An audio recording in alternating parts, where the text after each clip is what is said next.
তো 3000 টাকার ভিতরে একটা ওলানজির কেস, দেন অ্যাডাপ্টার, দেন 2টা ব্যাটারি এবং ব্যাটারি চার্জার সহ নিছি লাখ।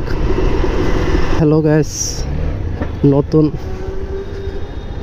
মাইক্রোফোন নিয়ে টেস্টিং করতেছি, আর ইনশাল্লাহ খুব সোন আপনাদের একটা ভিডিও দিব কম বাজেটের ভিতরে কিভাবে মোটো ব্লগিং সেট আপ দেওয়া যায়। তো বিশ্বাস করবেন না, আমি যে অ্যাডাপ্টার, পরে 2টা ব্যাটারি, তারপরে ওলানজির কেস, এইগুলা নিয়েছি মাত্র 3000 টাকা পড়ছে সব মিলে। যাই হোক, যে দিছে সে ভালো মানুষ ছিল, নাইলে আমার কপাল ভালো ছিল, এর জন্য আর কি পাইছি। কারণ এত কমে এই সেট আপ পাওয়াই যায় না, একেবারে রেয়ার। তো ভাগ্যচক্রে পাইছি। আর সিলেটের ব্লগ আমার ফোনে অনেকগুলো ছিল, তো এতদিন না আসার কারণ হয়েছে আমার নিজের কাছে যদি আমার নিজের ভিডিও ভালো না লাগে তাহলে তাহলে আমার এই ককপিটে একটা জিনিস চেঞ্জ লাগতেছে না, এই লুকিং গ্লাস। আরে আবার কে ফোন দিল? লুকিং গ্লাসটা আমি লাগাইছি, বেশ কিনছি হলো আরও 5 থেকে 6, এই মামলা না দিয়া দেয় না, আছে যাইতে পারবো, 5 থেকে 6 মাস আগে। তো ফার্স্টে হলো একটা মাইক্রোফোন নিয়েছিলাম 600 টাকা দিয়া। তো ওইটাতে মানে বাইরে মাইক্রোফোন ধরে রাখলে সাউন্ড একদম ঠিক আছে, যখনই হেলমেটের ভিতরে দিতেছি তখন মানে সাউন্ডটা চেঞ্জ হয়ে যেতেছে, যাই না কেন, বাট মানে কেমন কেরকে একটা টিপ টিপ টিপ টিপ সাউন্ড হইতেছিল। দেন আজকে ওই দোকানে গেলাম, দোকানে যে মাইক্রোফোন চেঞ্জ করে আনলাম, অন্য একটা আনছি। তো এর জন্য এটার মাইক্রোফোনের উনি বললো যে সাউন্ড কোয়ালিটি ভালো, মানে ভালো মানের নাকি।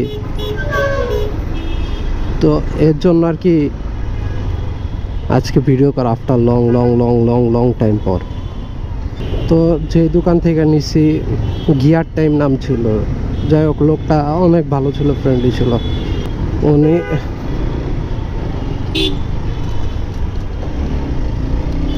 উনি দেখছে আগে মাইক্রোফোনটা চেক দেওয়া, প্রবলেম পাইছে, দেন চেঞ্জ করে দিছে, মানে সলিউশন দিছে যে চেঞ্জ করে নেওয়া ভালো। কারণ মানে ওনারা, আমি ফার্স্টে যে মাইক্রোফোনটা আনছিলাম ওনাদের কোনো প্রবলেম না, যাই হোক এটা যেহেতু চায়নাতে আনা প্রোডাক্ট তো প্রবলেম হইতেই পারে। দেন উনি বলতেছে যে আপনি তাহলে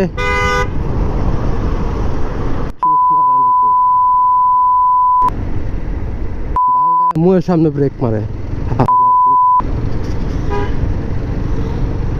দেন উনি বললো যে যেহেতু আপনারটা এটা প্রবলেম করতেছে আপনি চেঞ্জ করেন। আমি বললাম যে তাহলে অন্য একটা দেখান। দেন উনি দেখাইলো, উনি সাজেস্ট করলো যে এটা মানে এটা নাকি ভালো, দেন আর কি চেঞ্জ করে এটা নেওয়া।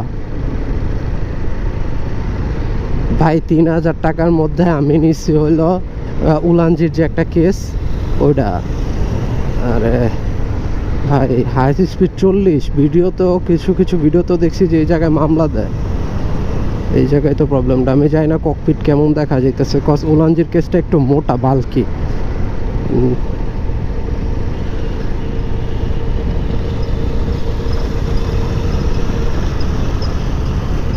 যাই হোক, আপনাদের এটা সবাই যে আমি নিতে পারছি যে সবাই নিতে পারবে না এমন না, কম বাজেটের ভিতরে ব্লগিং সেট আপ দিছি আর কি, এই গরিবের মতো ব্লগিং সেট আপ। এখন থেকে ট্যুরে গেলেও সুন্দর সুন্দর ইনশাল্লাহ ভিডিও দিতে পারবো। 17,950 কিলো ইসি ভাই, এমন একটা কালার পরে আসছি, এডি পরে গাড়ি চালানো প্যারা। ইনশাল্লাহ এখন থেকে যদি আমার কাছে মনে হয় যে এই কন্টেন্ট আপনাদের কাছে দেওয়ার মতো, তাহলে অবশ্যই এখন থেকে আপনাদের কাছে শেয়ার করবো। কজ আমার যেটা ভালো লাগবে ওটা ইনশাল্লাহ আশা করতেছি যে আপনাদেরও ভালো লাগবে। এখন আমার নিজের ভিডিও যদি আমার নিজের কাছে ভালো না লাগে, আপনাদের কিভাবে ভালো লাগবে, তাই না? তো আমি আমার দিক থেকে আমার বেস্ট দেওয়ার ট্রাই করবো। কজ এতদিন মাইক্রোফোন ছিল না, আমার প্রবলেমটা ছিল কি, যখন ভয়েস ওভার দিতাম আমি যে র জিনিসটা আমি ফিল করতাম সেটা না বাসায় এসে ভয়েস ওভার বা কোনো এক জায়গায় যায় ভয়েস ওভার দিলে ওইটা আসে না। তো ওই জায়গায় হয়েছে হলো প্রবলেম, র ভয়েসটা ওইখানেই মানায়। ঢাকা শহরের এই সিগন্যাল লাইটটা ইদানিং বহুত মানুষের উপকার হয় ভাই, বহুত টাইম সেভ করে। কজ নাইলে যে হেসেল পোহানো লাগে, একটা ট্যুর প্ল্যান করা উচিত। ইভেন শীত চলে আসছে, রসও খাইতে যাইতে পারি না এখনো, রসও খাইতে যাওয়া উচিত। ফার্স্টে ভাবছিলাম যে যে কম দামে মাইক্রোফোনটা নিয়েছি ওটাতে কভার রয়ে যাবে, একেবারে শর্ট বাজেটের মধ্যে আমি সেট আপটা দিতে চাইছিলাম। ব্যাড লাক, বেশি শর্ট করতে যা। আর এদিক দিয়ে একটা সুবিধা আছে যে গোপ্রো হিরো 5-6-7-এ হয়তো বা 7-এরটা আমি শিওর নয়, 5-6-এ ভিডিও করার টাইমে যে ফ্রিজ হয়ে যায় বা হ্যাং হয়ে যায় ওই প্রবলেমটা নাই। কজ আমি তো আগে পরে কম বেশি টুকটাক ভিডিও করছি, তো তখন দেখছি যে কোনো ওরকম প্রবলেম নাই। কারণ এই জিনিসটা সত্যি হইলে হয়, ভালো হয়। ও লুকিং গ্লাস নিয়ে যেটা বলতেছিলাম, এই লুকিং গ্লাসে আসলে আমার বাসায় পড়ে ছিল 4 মাসের মতো। আমি কিনছিলাম নতুন, তো গ্রামে কিছুদিন চালাইছিলাম। দেন যখন ঢাকায় আসবো তখন তো লুকিং গ্লাস খুলি না, আমি ভাবছি যে হয়ে যাবে। যখন হ্যান্ড গ্লাভস পরছি তখন দেখি যে মানে হাতের সাথে লাইগা যায়। তারপরে বাসার ওইখানে একটা চেনা পরিচিত গ্যারেজ ছিল, ওনার সাথে ওনারে বললাম যে ভাই আমার এরকম একটা বুশ বা কি যেন একটা বলে, যাই হোক এই যে এই জিনিসটা আমার লাগবে। উনি খুঁজে মুজা লাগাই দিল, এরপরে তো ইউজ করা যাইতেছে। কজ আগে একেবারে ইউজ করা যাইতো না, হাতে লাগলে ভাই কেমনে। আর শীত আসছে, ওয়াও গাড়িটা সুন্দর। জানি না কেমন কি ভিডিও আসতেছে, কতটুকু ভিডিও কভার হইতেছে তাও জানি না, খালি জাস্ট বকবক করেই যেতেছি, নিজের বকবক শুনে যাইতেছি, এর বাইরে তেমন কিছু যাই না। কারণ এই যে হ্যান্ড গ্লাভস পরা তারপরও এত কাছে, বেশি ডিস্টেন্স নাই। এই ভিডিওর টাইটেল থাকবে কম খরচে মোটো ব্লগিং সেট আপ। না ওরকমই টার্গেট ছিল, বাট খালি জাস্ট মাইক্রোফোনের জন্য মাইক্রোফোনটা একটু কম দামে পাইলে না একদম সেই তো। কারণ ক্যামেরা আমি যখন নিছি, কারণ অলমোস্ট 1 বা 1.5 বছর আগে নিছি ক্যামেরাটা, ফাকাস 1 বা 1.5 বছর আগে নিছি। তো তখন আমার এই ক্যামেরাটার দাম পড়ছিল হলো 7.5 বা 8-এর মতো পড়ছিল। আর যে একটা 32 GB মেমোরি কার্ডটা নিছিলাম,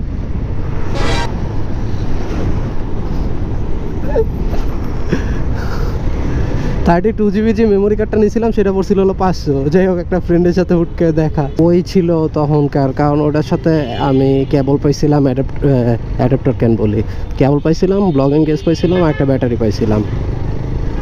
তখনকার সেট আপ ওই পর্যন্তই ছিল, তারপর আর কিছু করি না। আমি ভাবলাম যে কিছুদিন পর, আগে মানে একটু টাকা পয়সার সমস্যা ছিল তো।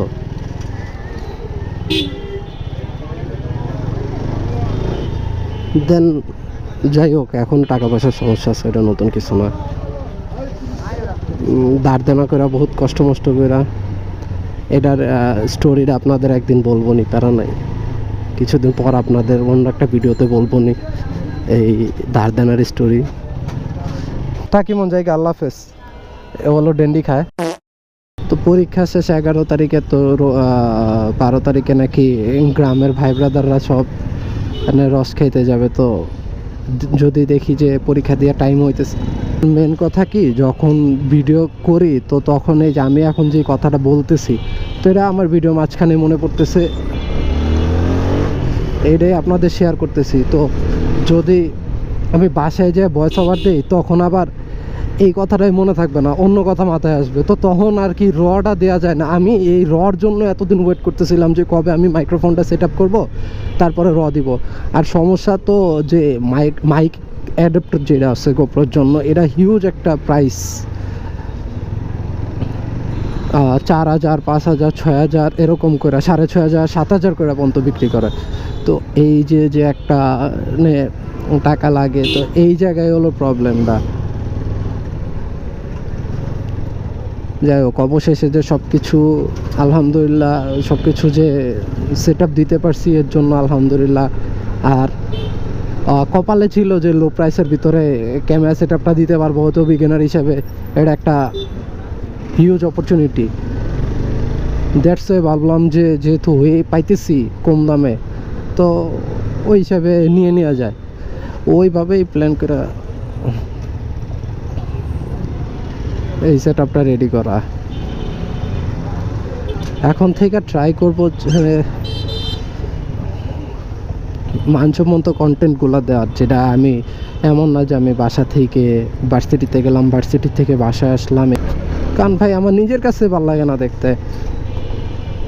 আর 4Bটা এখন পর্যন্ত এক হাতেই ফার্স্ট অনার হিসেবে আমি টোটাল 18,004 কিলো চালাইছি। তো এটা নিয়ে ফুল ডিটেলে একটা রিভিউ করার ইচ্ছা আছে, যে 18,000 কিলোমিটারে কি ভালো পাইলাম, কি খারাপ পাইলাম, কি কেমন পারফরমেন্স করছে, কি প্রবলেম হয়েছে, কি চেঞ্জ করা লাগছে, সব নিয়ে আর কি। আর ওই ভিডিওতে ডিটেলও বলে দিব যে 4Bতে আমি মাইলেজ কত পাচ্ছি, কত করে ফার্স্টে পাইতাম। তো দেখি যদি আমি গ্রামে যাই তখন একটা প্রপার রিভিউ বানানোর ট্রাই করবো।